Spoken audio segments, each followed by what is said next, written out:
దర్శకధీరుడు రాజమౌళి గురించి తెలుగు ప్రేక్షకులకు ప్రత్యేకంగా చెప్పాల్సిన అవసరం లేదు. పాన్ ఇండియా సినిమాను ఇండస్ట్రీకి పరిచయం చేసింది ఆయనే. తెలుగు సినిమా ఖ్యాతిని ప్రపంచానికి తెలిసేలా చేసింది జక్కన్ననే. ఆయనతో సినిమా చేయాలనుకునే ఇండస్ట్రీలో ప్రతి ఒక్కరూ కూడా ఆరాటపడుతూ ఉంటారు. ఇక జక్కన్న మాత్రం తనకు హిట్స్ ఇచ్చిన హీరోలతో హీరోయిన్లతో ఎక్కువ వర్క్ చేయాలని చూస్తూ ఉంటాడు. ఇక ప్రతి ఒక్క డైరెక్టర్ వర్కింగ్ స్టైల్ వేరువేరుగా ఉంటాయి. అలాగే ప్రతి ఒక్క హీరోయిన్ వర్క్ కూడా వేరుగా ఉంటుంది. కొంతమంది డైలాగ్స్ చదివి ప్రాక్టీస్ చేసి చెప్తారు. ఇంకొందరు వెనుక ప్రాంప్టింగ్ ఇస్తే చెప్తారు. ఇక కొందరు డైరెక్టర్ ఎలా చెప్తే అలా చేస్తారు.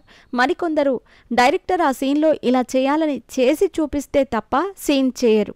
ఇక లేడీ సూపర్ స్టార్ అనుష్క కూడా చివరి కేటగిరీకి చెందిందని రాజమౌళి చెప్పటం విశేషం. రాజమౌళి దర్శకత్వంలో అనుష్క 3 సినిమాలు చేసింది. విక్రమార్కుడు, బాహుబలి, బాహుబలి 2. ఇక ఈ 3 సినిమాలు కూడా అనుష్కకు భారీ విజయాలను అందించాయి. అయితే విక్రమార్కుడు సినిమా సమయంలో అనుష్క రాజమౌళిని ఒక ఆట ఆడుకుందట. తాజాగా ఒక ఇంటర్వ్యూలో రాజమౌళి ఈ విషయాన్ని బయటపెట్టారు. విక్రమార్కుడు సినిమాకు స్వీటీ ఒక ఆట ఆడుకోవటం మాత్రమే కాదు, నాతో రొమాన్స్ కూడా చేయించింది అని చెప్పుకొచ్చాడు. అనుష్కకు ఒక అలవాటుంది. సీన్ చెప్పినా అర్థమైనా ఆమె వెంటనే చేయదు. డైరెక్టర్ చేసి చూపిస్తే అలానే చేస్తాను అని చెప్పేది. దానివల్ల సీన్ పర్ఫెక్ట్గా వస్తుందని అనుకుంటుంది. ఇక విక్రమార్కుడు సినిమా సమయంలో ప్రతి సీన్ను నేనే చేసి చూపించేవాడిని. ఇక చివరికి రొమాన్స్ కూడా నా చేత చేయించింది. రవితేజ అనుష్క మధ్య నడుము గిల్లే సీన్ ఉంటుంది. దానికి అలా వంగితే రవితేజ వచ్చి నడుము గిల్లుతాడు అని చెప్పినా కూడా మీరు చేసి చూపించండి అని చెప్పింది. ఇక చేసేది లేక ఆ రొమాన్స్ సీన్ కూడా నేనే చేసి చూపించాను. అలా నాతో రొమాన్స్ చేయించింది అని చెప్పుకొచ్చాడు.